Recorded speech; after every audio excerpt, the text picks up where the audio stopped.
ಕುಡಿದ ಅಮಲಿನಲ್ಲಿ ವ್ಯಕ್ತಿಯೋರ್ವ ಅಂಬೇಡ್ಕರ್ ಜಯಂತಿ ಮೆರವಣಿಗೆ ಮೇಲೆ ಕಾರು ಹರಿಸಿದ ಪರಿಣಾಮ 7 ವರ್ಷದ ಬಾಲಕಿ ಸ್ಥಳದಲ್ಲೇ ಸಾವನ್ನಪ್ಪಿದ್ದು 7 ಜನರಿಗೆ ಗಂಭೀರ ಗಾಯವಾಗಿರುವ ಘಟನೆ ಚಿಕ್ಕಮಗಳೂರಿನಲ್ಲಿ ನಡೆದಿದೆ. ಮೃತ ಬಾಲಕಿಯನ್ನ 7 ವರ್ಷದ ಸಾನ್ವಿ ಅಂತ ಗುರುತಿಸಲಾಗಿದೆ. ಗಾಯಾಳುಗಳಾದ 11 ವರ್ಷದ ನಿಶ್ವೇತ್, ತೃಪ್ತಿ, ತಿಮ್ಮರಾಜು, ಉಷಾ, ಚೇತನ್, ಸೃಷ್ಟಿ ಹಾಗೂ ನಾಗರಾಜ್ ಅವರನ್ನ ಹೆಚ್ಚಿನ ಚಿಕಿತ್ಸೆಗಾಗಿ ಹಾಸನದ ಮೆಡಿಕಲ್ ಕಾಲೇಜಿಗೆ ದಾಖಲಿಸಲಾಗಿದೆ.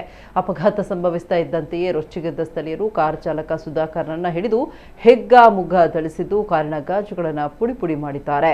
ಇದೇ ವೇಳೆ ಕಾರಿನಲ್ಲಿದ್ದ ಮತ್ತೊಬ್ಬ ವ್ಯಕ್ತಿ ಸ್ಥಳದಿಂದ ಪರಾರಿಯಾಗಿದ್ದಾನೆ. ಚಾಲಕನನ್ನ ಖಾಸಗಿ ಆಸ್ಪತ್ರೆಗೆ ದಾಖಲಿಸಲು ಪೊಲೀಸರು ಮುಂದಾಗ್ತಾ ಇದ್ದಾರೆ ಅಂತ ಆರೋಪಿಸಿದ ಗ್ರಾಮಸ್ಥರು ಗಾಯಾಳುಗಳ ಕಡೆ ಗಮನ ಹರಿಸಿ ಅಂತ ಆಕ್ರೋಶ ವ್ಯಕ್ತಪಡಿಸಿದ್ದಾರೆ. ಸ್ಥಳದಲ್ಲಿ ಬಿಗುವಿನ ವಾತಾವರಣ ನಿರ್ಮಾಣ ಆಗ್ತಾ ಇದ್ದಂತೆ ಸುಮಾರು 50ಕ್ಕೂ ಹೆಚ್ಚು ಪೊಲೀಸರನ್ನ ಭದ್ರತೆಗಾಗಿ ನಿಯೋಜಿಸಲಾಗಿದೆ.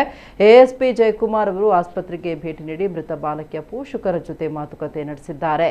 ಸದ್ಯ ಘಟನೆಗೆ ಸಂಬಂಧಿಸಿದಂತೆ ಚಿಕ್ಕಮಗಳೂರು ಗ್ರಾಮಾಂತರ ಪೊಲೀಸ್ ಠಾಣೆಯಲ್ಲಿ ಪ್ರಕರಣ ದಾಖಲಾಗಿದ್ದು ತನಿಖೆ ಮುಂದುವರೆದಿದೆ.